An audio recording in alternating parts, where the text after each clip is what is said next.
जब भी हमारे देश में निर्भया जैसा केस होता है, सोसाइटी पूरी तरह शॉक में चली जाती है। सारी पब्लिक एक साथ प्रोटेस्ट करती है। कुछ महीनों में हम सब भुला देते हैं। और फिर होता है Priyanka Reddy rape and murder case. फिर से पूरा देश गुस्से में आ जाता है। हम सब एक लड़की के परिवार के दर्द में डूब जाते हैं। इस बार फिर सब प्रोटेस्ट करते हैं, बट कोई भी प्रॉब्लम के जड़ों पर ध्यान नहीं देता। एंड अगेन हम लोग सब कुछ भुला देते हैं।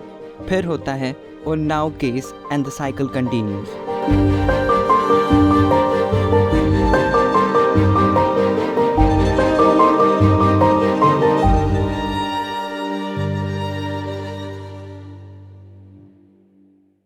आज हम जानेंगे आखिर क्यों रेप खत्म नहीं होता और कैसे एक स्मॉल स्टेप से रेप को हमारे देश से हमेशा के लिए खत्म कर सकते हैं।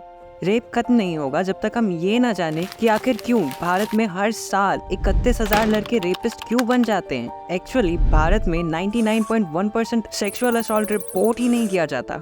मतलब शायद हमारे आसपास लाखों रेपिस्ट रह रहे होंगे।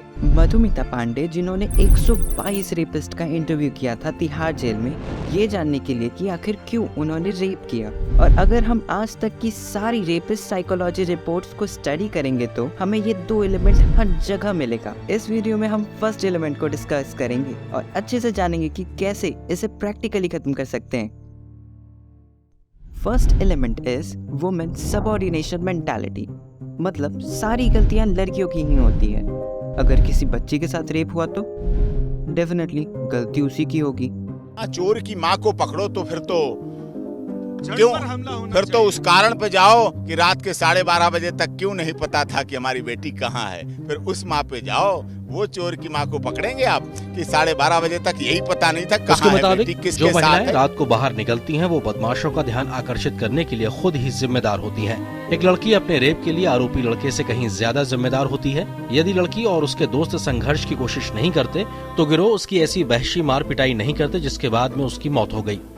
अगर आप ऑब्जर्व करोगे तो आपको ये रियलाइज होगा कि ऐसे लोग लड़कों और लड़कियों को इक्वल फ्रीडम डिजर्विंग नहीं मानते। मतलब पूरी लड़कियां ही 7 बजे के बाद बाहर रहती हैं और वो सब अपॉर्चुनिटी है। इन अदर वर्ड्स, वो मोलेस्टेशन ही डिजर्व करती हैं। यही कारण है कि ज्यादातर रेपिस्ट को पछतावा नहीं होता। बट वेट अ मिनट, हमारे देश में लड़कों को भेदभाव करना सिखा कौन रहा है? हमारे सोसाइटी के वो लोग जो हमेशा कुछ ऐसी बातें करते हैं। साले घर से निकलने मत दो, घर की लक्ष्मी घर में ही रहती है, अच्छा रहता है। क्यों अपनी बॉडी दिखाती है? क्यों दिखाती है? आदमी जोश में आके गलत काम कर जाता है। जबरदस्ती करके ही तो रेप होता है सर। जबरदस्ती कैसे हो जाएगा? मैं आपके सामने खड़ा हूँ, आप मेरे को कोई जबरदस्ती पकड़ कर थोड़ी ले जाएंगे। और जबरदस्ती नहीं हो सकता, ये उसका राजी प्यार भी चलता है। तालियां बेटा दोनों एक तरफ से बजती है, एक तरफ से नहीं बजेगी। यही सारे लोग हैं जो हमारे सोसाइटी में नर्चर करते हैं रेपिस्ट को।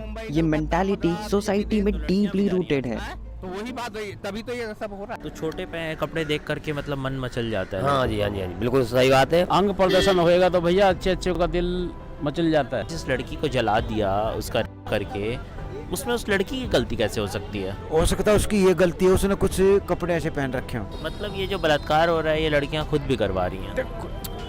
आप देख लो, सब समझदार हैं, वो खुद करा रही हैं। कोई भी उठा गए रेप जो मतलब खुद नहीं करता। वो देखो आपके सामने बैठी हुई, क्या होगा इनके साथ?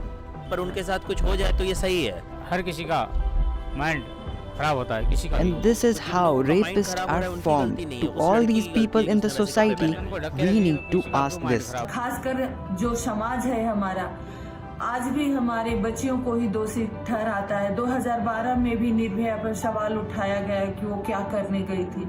क्या फिल्म हॉल खाली बच्चों के लड़कों के लिए बना है, लड़कियों के लिए नहीं बना है? कभी कहते हैं अकेले क्यों गई थी, वो तो उसके अपने दोस्त के साथ थी, तभी हुआ। ये फाइट एक माँ और कुछ रेपिस्ट के बीच में नहीं था, बल्कि हम सब का वुमेन सबऑर्डिनेशन से है। इंडियाज डॉटर डॉक्यूमेंट्री की मेकर, जो एक रेप सर्वाइवर हैं, वो कहती हैं प्रॉब्लम रेपिस्ट नहीं, सोसाइटी की मेंटालिटी है, जो लड़कियों को ब्लेम करते हैं और बचपन से ही लड़कियों को सबऑर्डिनेट जेंडर की तरह ट्रीट करती हैं। 94% रेप का रीजन वुमेन सबऑर्डिनेशन मेंटालिटी ही होता है। जो लोग लड़कियों को लड़कों से नीची जेंडर का मानते हैं, वही मोलेस्टेशन, ईव टीजिंग और रेप करते हैं। According to national crime records bureau, 94% rapist victim के जान पहचान के ही होते हैं। मतलब फैमिली मेम्बर, फ्रेंड्स और employer. Actually 94% rapist opportunistic known लोग होते हैं जो ये अच्छे से जानते हैं कि विक्टिम की फैमिली कोई मेजर एक्शन नहीं लेगी, या विक्टिम सेम की वजह से रिपोर्ट ही नहीं करेगी, या विक्टिम की फैमिली विक्टिम की इज्जत चली गई और बदनामी होगी विक्टिम की, ऐसा सोचेंगे। दे थिंक उनको कोई कॉन्सिक्वेंस नहीं सफ़र करना पड़ेगा। अगर विक्टिम रिपोर्ट भी कर दे तो सफरिंग विक्टिम को ही देखनी पड़ेगी। जब तक हम फीमेल को ब्लेम करना और वुमेन सबऑर्डिनेशन मेंटालिटी को कम्प्लीटली खत्म नहीं कर देते, तब तक हॉरिबल रेप साइकिल चलता रहेगा। Solution is very simple, just make sure कि आपकी फैमिली और फ्रेंड्स में कोई भी, स्पेशली आपका भाई, ये ना सोचे कि women are subordinate gender. Just take the responsibility of your brother, male friend and family member. That's it. हम लोगों से ही सोसाइटी बनती है, मतलब पावर हमारे ही हाथों में है। अगर पूरे देश को साफ करना है तो शुरुआत अपने ही सराउंडिंग से करनी चाहिए। If majority of us will do this, then we can be a beautiful society.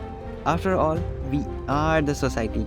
Let's be a great member of this society. And lastly, हमें दिल से थैंक यू बोलना चाहिए उन लड़कों को जो फीमेल्स को अपॉर्चुनिटी नहीं, रिस्पॉन्सिबिलिटी समझते हैं। I literally admire them.